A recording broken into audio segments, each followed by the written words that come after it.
বাবা, আরো আপেল পারো। এই আপেলগুলো বিক্রি করে আর ক টাকাই বা পাবো বল? না মাসিমা, আর আপেল পারবো না।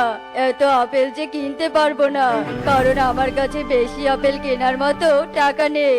এগুলোই বিক্রি করে যা টাকা হবে তা দিয়ে টুনি আর আমার দুদিনের খাবার হয়ে যাবে।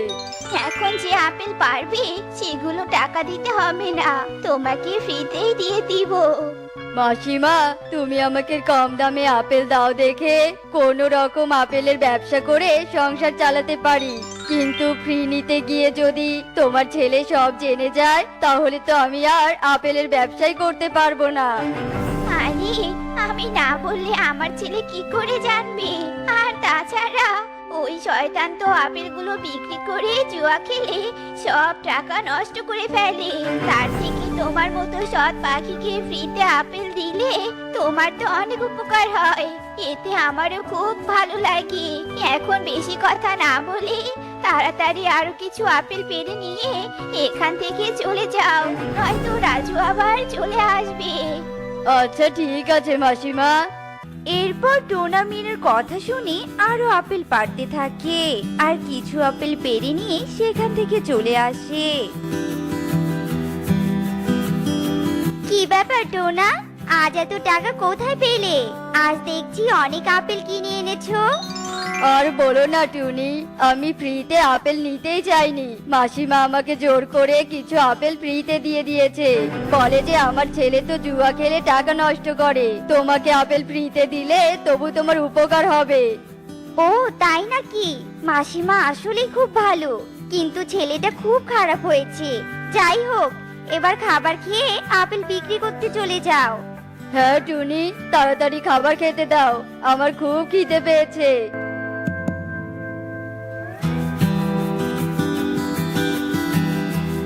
এরপর টুনি টোনাকে খাবার খেতে দেয় আর টোনা খাবার খেয়ে আপেলগুলো নিয়ে বাজারে চলে যায়।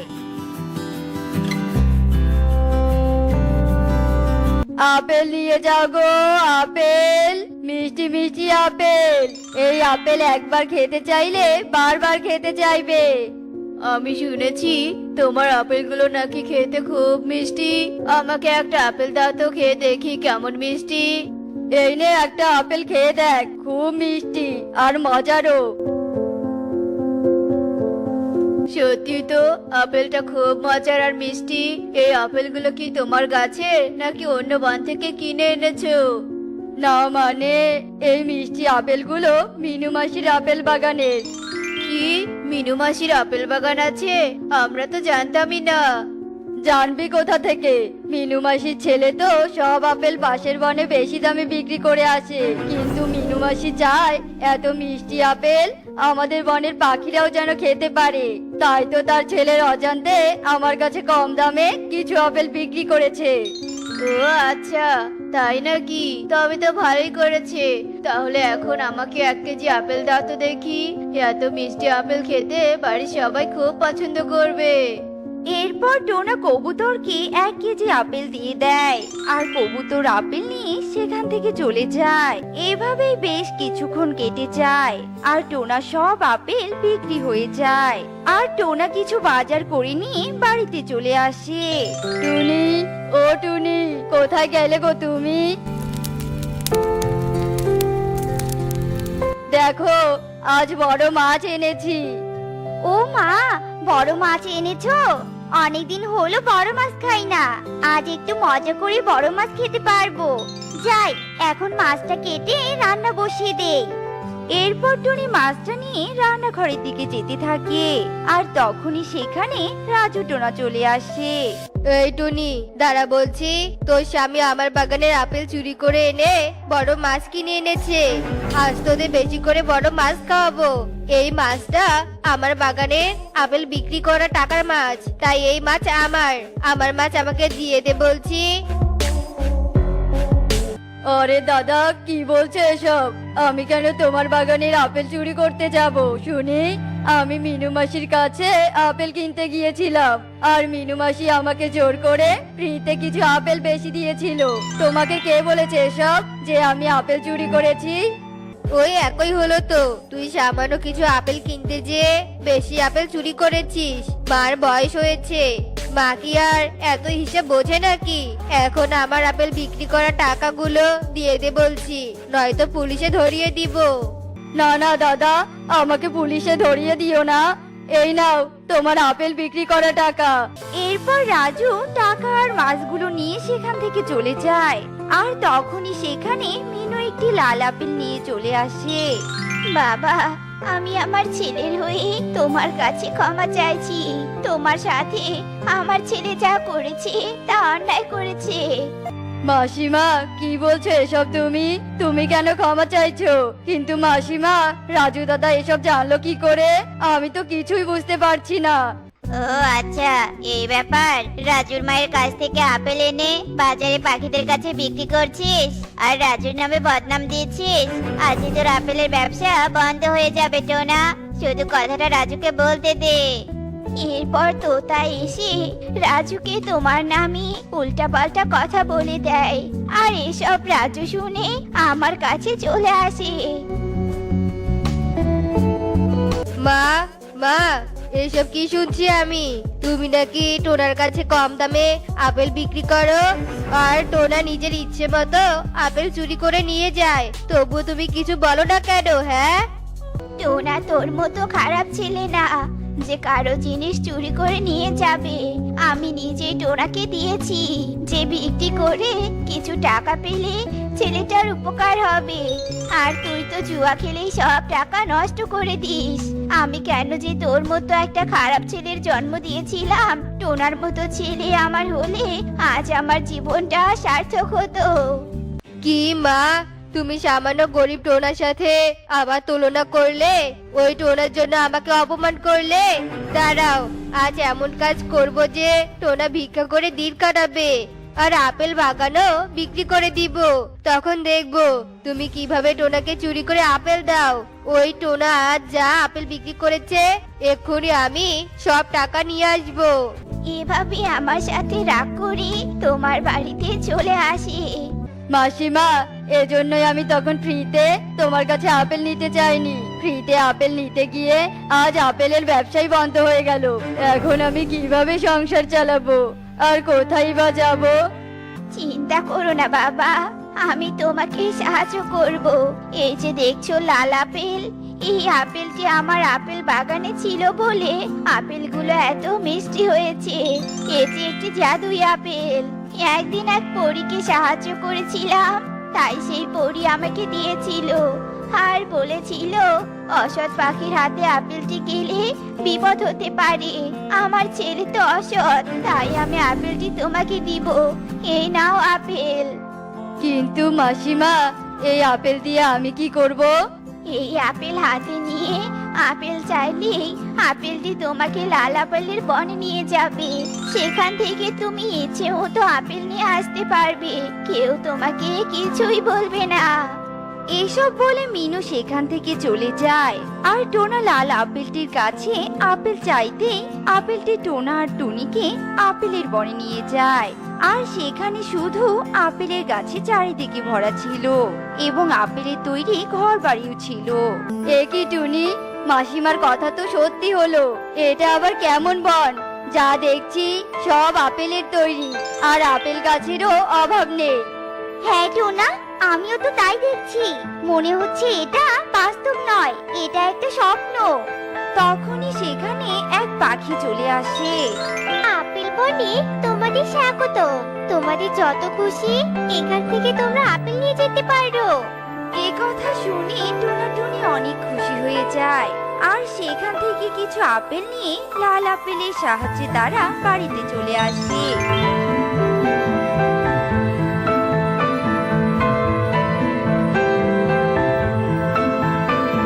এভাবে টোনা আর টুনি প্রতিদিন আপেল বন থেকে আপেল নিয়ে এসে বাজারে বিক্রি করে।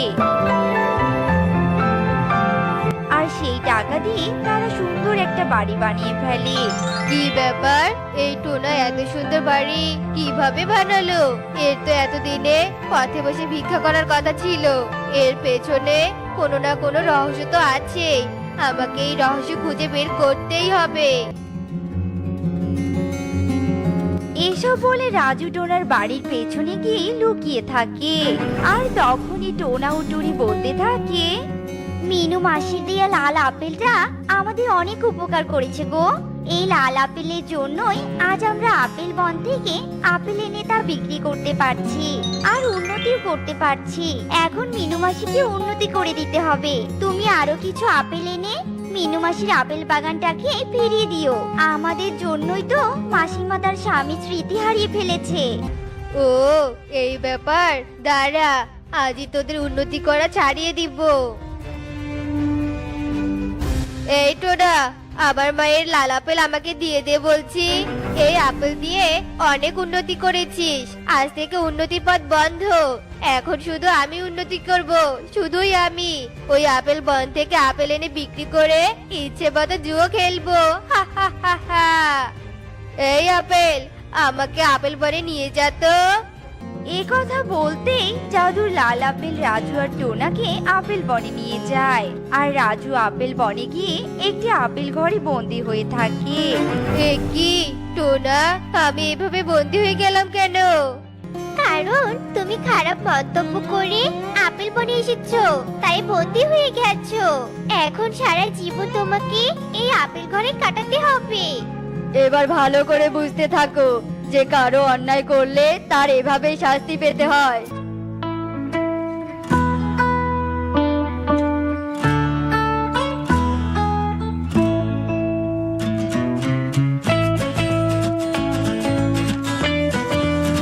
অন্যায়ের শাস্তি সবারই এভাবে পাওয়া উচিত, সে আমার ছেলে হোক বা অন্য কেউ। মাসিমা, আমার অনেক উপকার করেছো গো, তাই আমি তোমাকে সামান্য কিছু উপহার করতে চাই। এই নাও কিছু টাকা। এই টাকা দিয়ে তোমার স্বামী শেষ স্মৃতির আপেল বাগানটা ফিরিয়ে নিও। এ কি মুন্নি, টুকি কাঁদছে আর তুমি বসে বসে মেকআপ করছো? টুকির কান্না কি তোমার কানে যাচ্ছে না? টোনা, এখন আমাকে বিরক্ত করবে না। দেখছো না আমি সাজুগুজু করছি? তোমাকে আর কতবার বলবো, আজ আমার বান্ধবীর বিয়ে আছে। তুমিও ভুলে যেও না, আমার এই মা মারা মেয়েটাকে লালন পালন করার জন্য তোমাকে বিয়ে করেছি। তুমি যেখানে যাও আর যা করো না কেন, সবার আগে আমার মেয়ের সেবা করতে হবে। আমি সৎ মেয়ের কোনো সেবা করতে পারবো না। আজ থেকে আমি স্বাধীনভাবে চলবো, বুঝেছো? তোমার এই মুখপুরি কাঙালি অলক্ষী মেয়ের মা হতে আমার বয়ে গিয়েছে। মুন্নি টোনাকে এসব বলে পাশ কাটিয়ে চলে যায়। টোনা টুকির দিকে তাকিয়ে বলতে থাকে, টুনি, তুমি কেন চলে গেলে আমাদের রেখে? তোমাকে ছাড়া আমরা কেউ ভালো নেই। কাঁদিস না মা, চুপ কর। তোর ভালোর জন্য আমি শুধু একটা নয় 100টা বিয়ে করতে রাজি। আমি আজকে আরেকজনকে বিয়ে করে নিয়ে আসবো। টোনা টুকিকে নিয়ে বেরিয়ে পড়ে।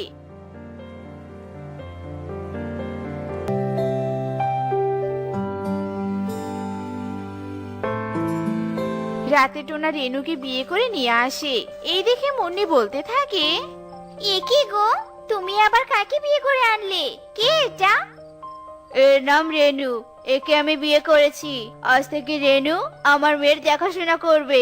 কি রেনু, করবে তো আমার মেয়ের দেখাশোনা? করব মানে 100 বার করব, তুমি চিন্তা করো না। আজ থেকে আমারও মেয়ে। আদিক্ষেতা দেখলে বাঁচি না। করো ওই অলক্ষীর দেখাশোনা। রেনু, তুমি টুকিকে নিয়ে ঘরে যাও, আমি তোমাদের দুজনের জন্য খাবার নিয়ে আসছি। রেনু টুকিকে ঘরে আনে আর বিছানা ছুঁড়ে ফেলে আর বলতে থাকে, সতীনের মেয়ে, উফ বাবারে, হাতের 12টা বাজিয়ে দিয়েছে।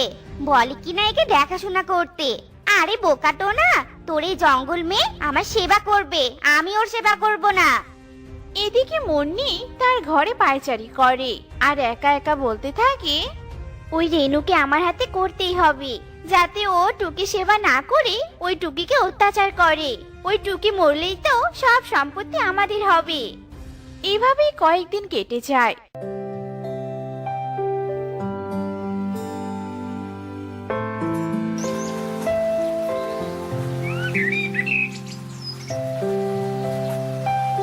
মুন্নি রেনু এক হয়ে দুজনে মিলে টুকিকে অনেক অত্যাচার করে। টুকি আস্তে আস্তে বড় হয়ে ওঠে। মুন্নি রেনু টোনার আড়ালে টুকিকে অত্যাচার করতে থাকে। একদিন সকালে, এই টুকি, এই এদিকে আয় তো, আমার পা ব্যথা করছে। আমার পা দুটো একটু টিপে দে তো। কি রে টুকি, কথা কানে যাচ্ছে না নাকি? হ্যাঁ মা, আমার তো স্কুল আছে, আমি এখন পা টিপে দিতে পারবো না। স্কুল থেকে এসে দিব কেমন? আমার হাতের থাপ্পড় খেতে না চাইলে যা বলেছি তাই কর। টুকি ভয়ে আর কিছু না বলে মুন্নির পা টিপে দিতে থাকে। এদিকে রেনু টুকিকে বলে, এই টুকি, আমার জন্য সুন্দর করে এক কাপ চা করে নিয়ে আয় তো, মাথাটা প্রচন্ড ব্যথা করছে। মা, আমি তো কোনোদিন চা রান্না করিনি, আজ কি করে করব বলো? তুমি বরং চাটা করে খাও। কি বললি?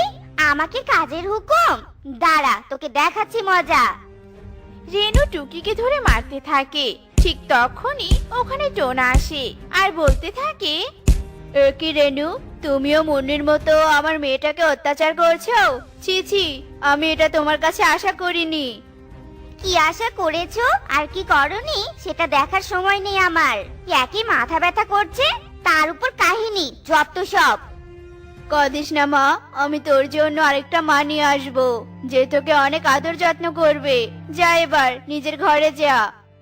কয়েকদিন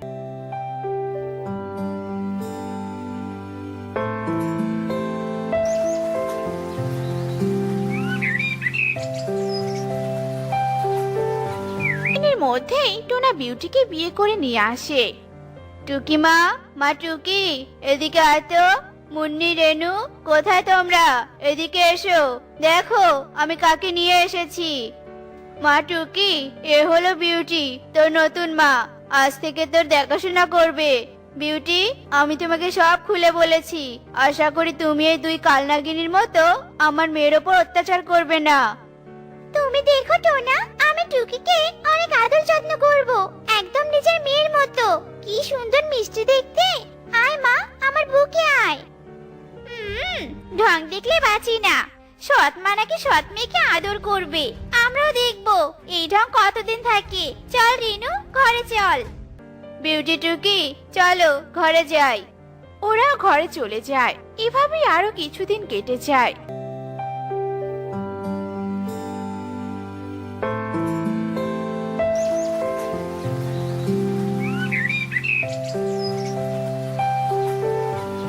বিউটি টুকির অনেক সেবা যত্ন করে, রোজ সময় মতো গোসল করায়, খাবার খাইয়ে দেয়, আবার স্কুলে পৌঁছে দেয়।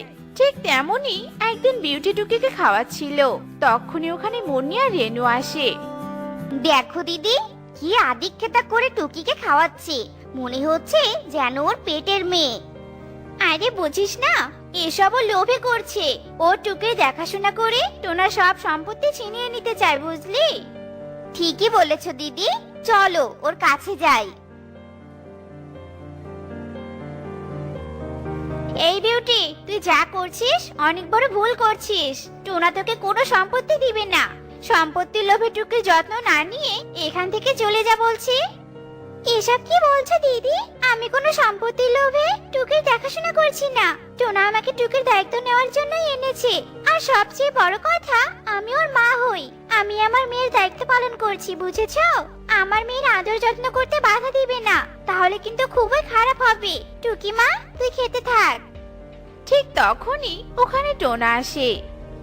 আরে বাহ বিউটি, বাহ, তোমার কথা শুনে আমি অনেক খুশি হয়েছি। তোমার প্রতি কৃতজ্ঞ না হয়ে পারছি না।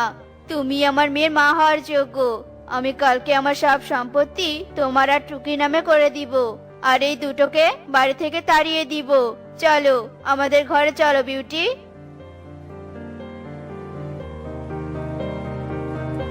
দিদি, এটা কি হলো? আমাদের স্বপ্ন এভাবে ভেঙে যাবে? সব সম্পত্তির মালিক বিউটি হবে? না না দিদি, এটা হতে দিও না। তুই চিন্তা করিস না, আমি কিছুতে এটা হতে দিব না। ওই বিউটিকে রাস্তা থেকে সরাতেই হবে। কি করে সরাবে আমাকে একটু বলো তো। মুন্নি রেনুর কানে কানে সবকিছু খুলে বলে। বাহ, দারুণ বুদ্ধি তো। দিদি, আজ রাতেই সবটা করতে হবে।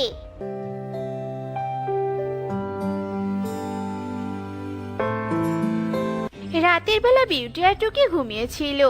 রেনু আর মুন্নি তাদের বুদ্ধিমতো বিউটির ঘরে প্রবেশ করে, আর তারপর বিউটির মৃতদেহ ওরা দুজন চুপি চুপি ঘরের পেছনে মাটিতে পুঁতে রাখে। শেষ। দিদি, টোনা যদি বিউটিকে খোঁজে তখন আমরা কি বলবো? বলবো বিউটি টুকির জ্বালায় পালিয়েছে। ব্যাস, চল চল এখান থেকে ঘরে গিয়ে শান্তিতে ঘুমাবো।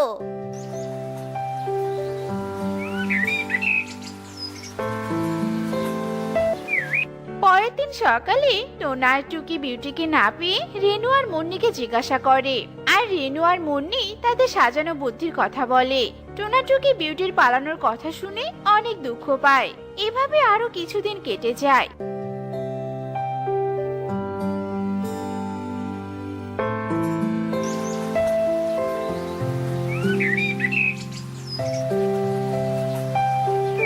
রেনু মুন্নি আবারও টুকির উপর অত্যাচার করতে থাকে। টুকি বাড়ির সব কাজ করত, কিন্তু টুকিকে ঠিক মতো খেতে দিত না। একদিন, ও বাবা, খুদের চালে পেট একেবারে চুচু করছে। রান্না তো করেছি, কিন্তু মায়েরা আগে না খেলে তো আমাকে খেতেই দেবে না। কি করি? মায়েরা তো নদী পাড়ে আছে, এই সুযোগে আমি বরং একটু খাবার খেয়ে নেই। টুকি রান্নাঘরে প্রবেশ করে। যেমনি খেতে ধরে ঠিক তখনই ওখানে রেনু আর মুন্নি আসে। মুখপুরি কাঙালি, খাবার চুরি করে খাচ্ছিস? তোর সাহস তো কম নয়। তাই তো বলি, রোজ রোজ আমার খাবার কম পড়ে কেন? দাঁড়া, আজ তোর এই হাত আমি পুড়িয়ে ফেলবো। রেনু চুলা থেকে একটা জ্বলন্ত কাঠ এনে যেই টুকির গায়ে দিতে ধরে, তখনই ওখানে বিউটির আত্মা আসে। বিউটির আত্মাকে দেখে সবাই ভয় পেয়ে যায়। এ কি? তোমাকে এমন দেখাচ্ছে কেন? এমন ভয়ঙ্কর লাগছে কেন? আমাকে চিনতে পারছিস না তোরা? আমাকে মেরেছিস। আমি হলাম বিউটির আত্মা। আমাকে মেরে আমার মেয়ের উপর অনেক অত্যাচার করেছিস। তোদের আমি ছাড়বো না। টোনা, আমাদের বাঁচা ওই আত্মার থেকে। আমরা আর কোনোদিন টুকিকে অত্যাচার করব না। টুকিকে অনেক ভালোবাসবো। আমি তো কিছুই বুঝতে পারছি না, কি হয়েছে? আমি বলছি, আমি সব কথা খুলে বলছি। এরপর বিউটি আত্মা সব কথা টোনাকে খুলে বলে। এত বড় অন্যায় করেছে তোমরা, আর আমি তোমাদের ক্ষমা করব? কখনোই না। বিউটি, তুমি এদের মেরে ফেলো, নয়তো আমি এদের পুলিশে দিব। টোনা, আমি এদের মারলে তো টুকি মাহারা হয়ে যাবে। আমি চাই এরা টুকিকে ভালোবাসুক। এই, তোমরা টুকিকে ভালোবাসবে নাকি মেরে ফেলবো বলো? টুকিকে ভালোবাসবো, আমাদের মেরো না। দয়া করে আমাদের মেরো না। বেশ, মারবো না। তবে যদি আর কোনোদিন আমার মেয়ের উপর অত্যাচার করিস, তাহলে সেদিন রেহাই পাবি না। বিদায় টোনা, বিদায় টুকি মা, ভালো থাকিস। এই বলে বিউটির আত্মা উধাও হয়ে যায়। এরপর থেকে মুন্নি আর রেনু টুকিকে বেশ আদর যত্ন করতে থাকে।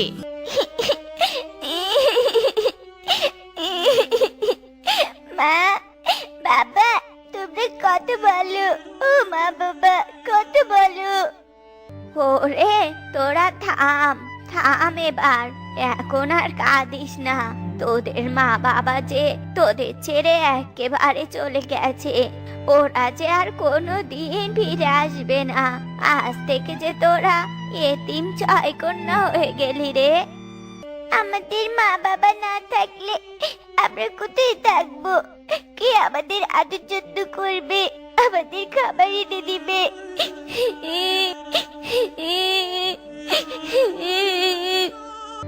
আমরা সবাই মিলে তোদের সাহায্য করব, তোদের খাবারের ব্যবস্থা করব। তোদের আর কোনো চিন্তা করতে হবে না। এবার তোরা কান্না থামা দেখিনি। মিনুর কথা মতো এতিম ছয় কন্যা তাদের কান্না থামায়। তারপর জঙ্গলের বাকি পাখিরা মিলে টোনাটুনির লাশ নিয়ে শ্মশানে যায় আর তার শেষ কার্যটুকু শেষ করে। এরপর ছয় কন্যা তাদের ঘরে একা একাই থাকতে শুরু করে। এই নে তোদের রাতের খাবার, এবার খেয়ে সবাই মিলে ঘুমিয়ে পড়। আমরা একা তো এই ঘরে থাকতে পাবো না ঠাম্মি। আমাদের যে মা বাবার কথা খুব মনে পড়ছে আর ভীষণ কষ্ট হচ্ছে, আর না ভয়ও করছে গো। তুমিও আমাদের সাথে থাকো না গো ঠাম্মি। তুমি থাকলে আমাদের আর একদম ভয় লাগবে না। আচ্ছা ঠিক আছে, তোরা যখন বলছিস তখন আমি তোদের সাথেই থাকবো। তবে সকাল সকাল উঠে কিন্তু আবার আমাকে ভিক্ষে করতে যেতে হবে। ভিক্ষে যদি না করি তাহলে তোদের আবার খেতে দিতে পারবো না। আচ্ছা আচ্ছা ঠিক আছে, ঠিক আছে ঠাম্মি। এরপর সবাই মিলে খেয়ে দিয়ে ঘুমিয়ে পড়ে। দেখতে দেখতে সকাল হয়ে আসে।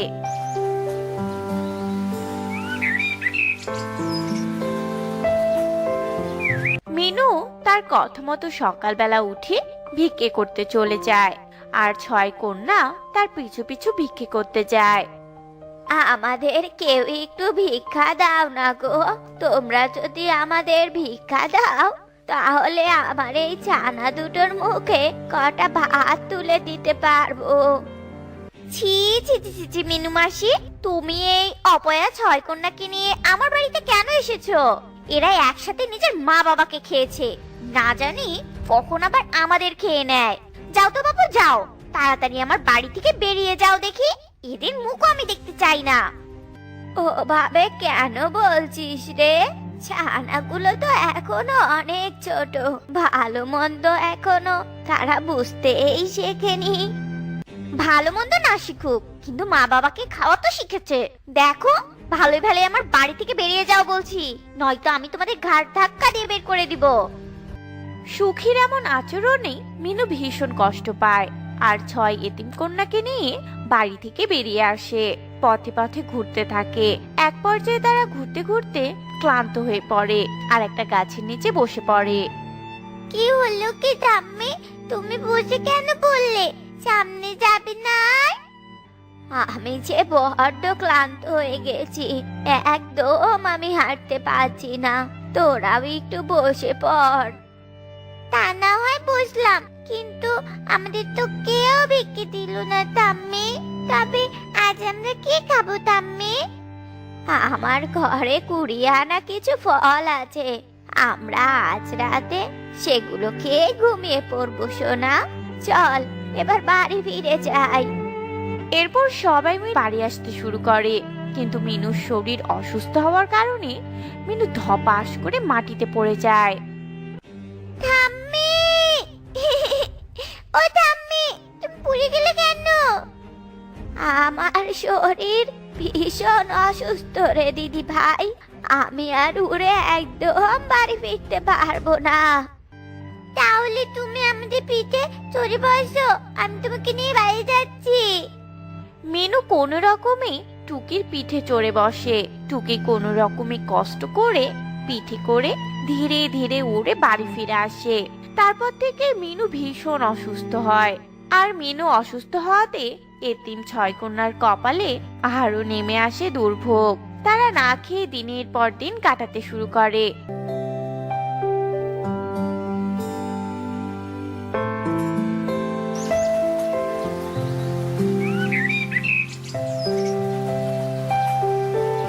এরপর একদিন, দিদি, আমরা একদম আর ক্ষুধার জ্বালা সহ্য করতে পারছি না, তুই আমাদের খেতে দে দিদি, আর নয়তো আমাদের মেরে ফেল। ওরে, তোরা অমন করে বলিস না রে।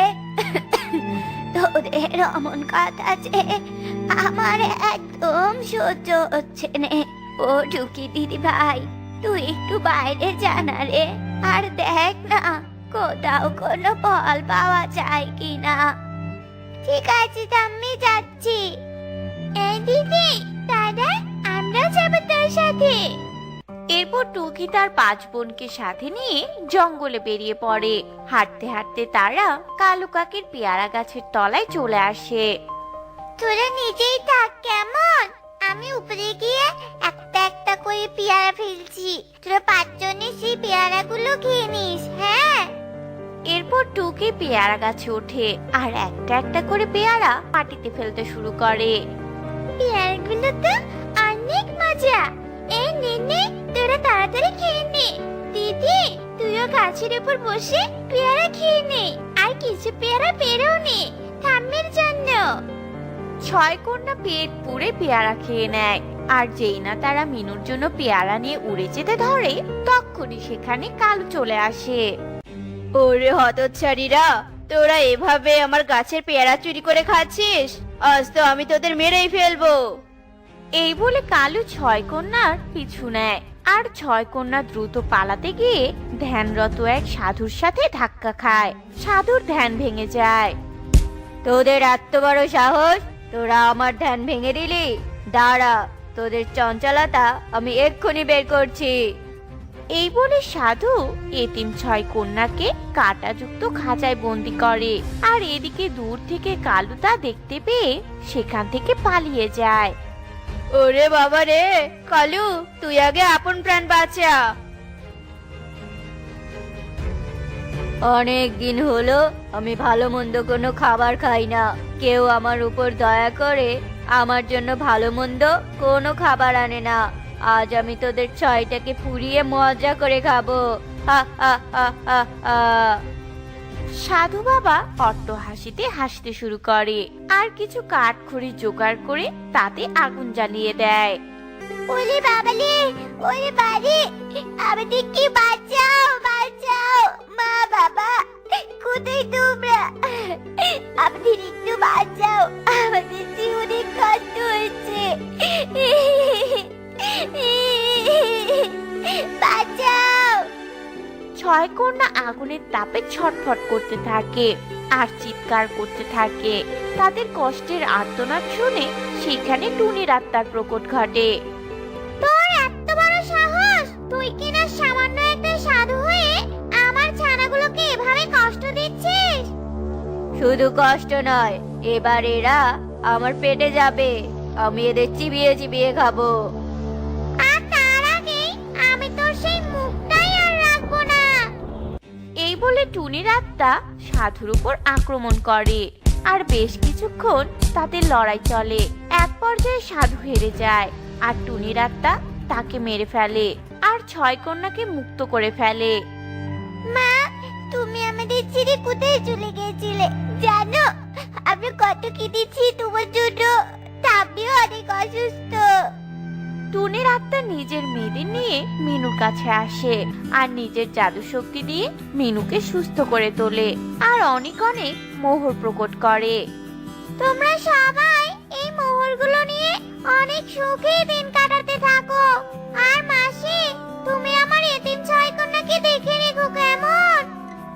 এরপর টুনির আত্মা অদৃশ্য হয়ে যায় আর মিনু এরপর থেকে এতিম ছয় কন্যাকে নিয়ে সুখেই দিন কাটাতে শুরু করে। তো বন্ধুরা, আমাদের আজকের গল্পটি তোমাদের কাছে কেমন লেগেছে তা কমেন্টে জানাতে ভুলো না কিন্তু।